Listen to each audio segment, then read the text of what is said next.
Mga kapatid sa pananampalatayang Islam, pinapayuhan ko kayo gayon din ang aking sarili na katakutan si Allah subhanahu wa ta'ala dahil sinabi niya sa kanyang dakilang aklat, o mga nanampalataya, katakutan ninyo si Allah at kayo ay marapat na maging kabilang sa mga makatotohanan.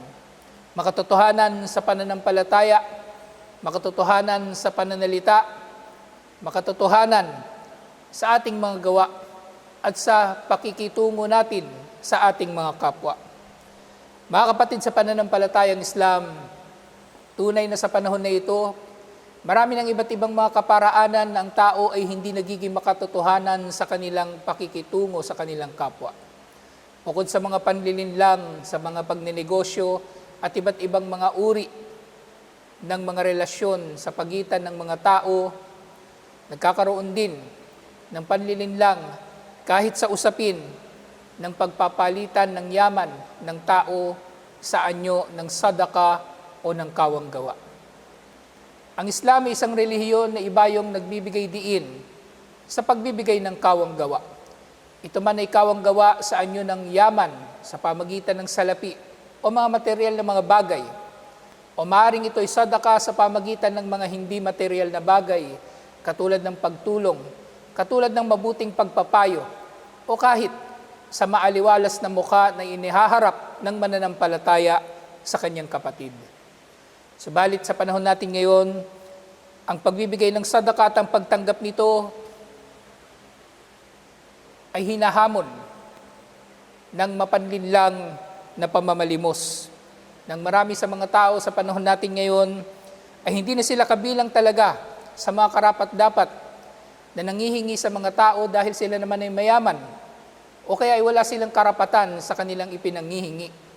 Subalit nakikita natin na ang kalakaran na ito ay lumalaganap sa paglaganap ng social media na siyang nagpapalawid sa kakayanan ng mga tao na mamalimos dahil nagagawa nila sa social media ang manlinlang, nagagawa nila sa social media ang magdrama, nagagawa nila sa social media na takpan ng katotohanan tungkol sa kanilang mga inaangkin na hindi naman talaga nila taglay.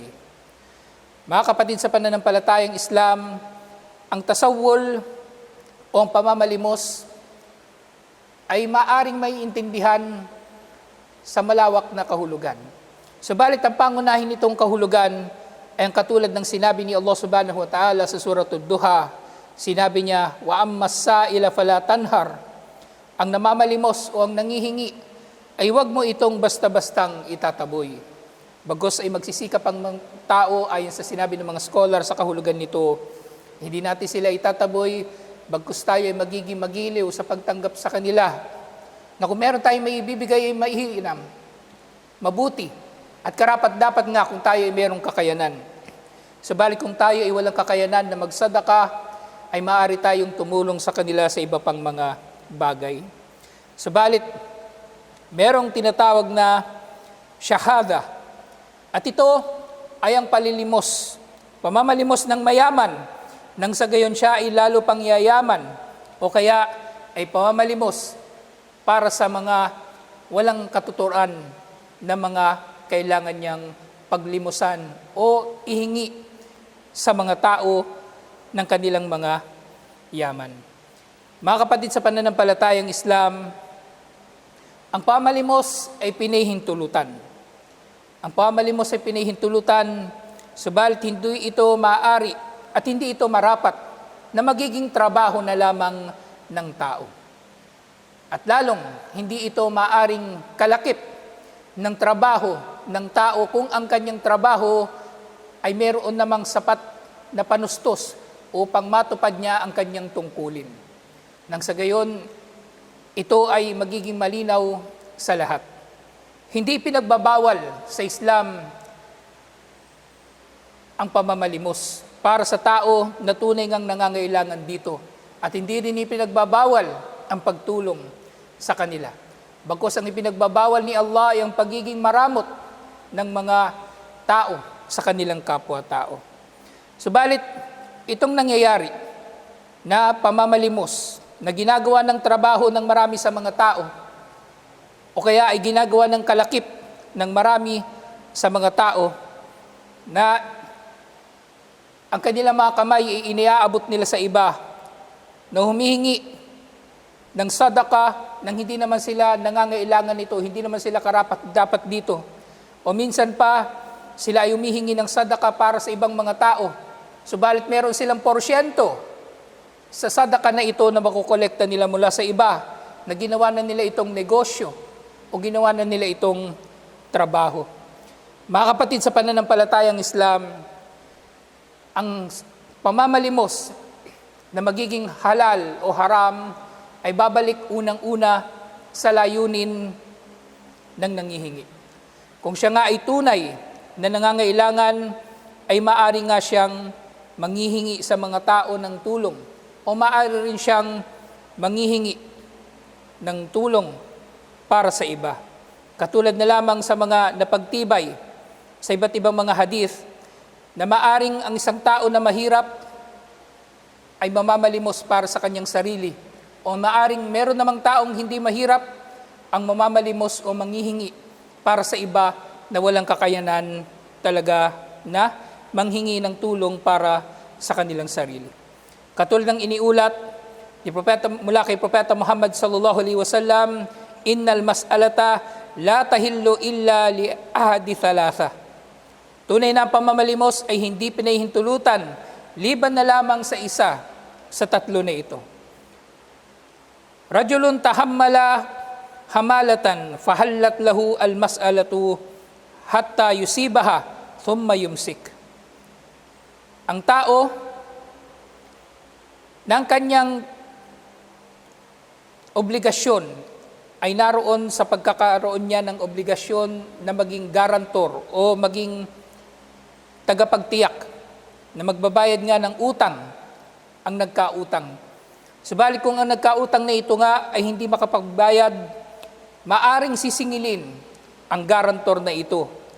Maaari siyang sisingilin, at kung siya naman ay wala ring pambayad, ay maaari na siyang humingi ng tulong sa iba upang mabayaran ang obligasyon na ito sa kapwa.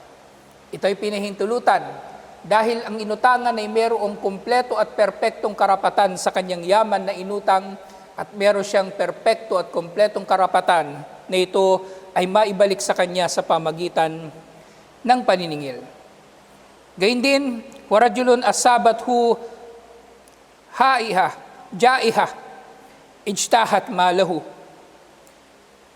Fakallat lahul mas'ala hatta yusiba kawaman min ish. Gayun din pinahintulutan para sa sino man na naghirap, na maaring dati siyang mayaman, subalit siya ay dinatnan ng kalamidad sa kanyang yaman o sa iba pa niyang bahagi ng pagkatao, katulad na lamang sa kalamidad sa kanyang kalusugan, na dahil dito ay maaring hindi na siya kikita ng katulad ng pagkita niya noong nakaraan. Maaari siyang hihingi ng tulong sa iba sa anyo ng pamamalimos o panghihingi ng tulong hanggang sa siya ay magkaroon na ng sapat na kakayanan na masuportahan na ang kanyang sarili at titigil na siya sa kanyang pamamalimos. At ang pangatlo, sa mga pinahintulutan, rajulun asabathu faqatun hatta yakulu thalathatun min dawil hija min qaumihi laqad asabat fulanan faqatun fakhallat lahu almas'ala. Pinahintulutan din para sa sino man na dinatnan ng paghihirap sa kanyang yaman, at ito ay sinasaksihan ng matatalino na mga tao sa kanyang nasyon, na dahil dito pinahintulutan sa kanya ang pamamalimos. Na pinagkaiba ng tatlong tao na ito, ang una ay pinahintulutan na mamalimos upang makapagbayad ng utang. Ang pangalawa, siya ay dating merong perpekto o kompletong kakayanan. Siya ay dating merong kompletong kakayanan na matustusan ng sarili.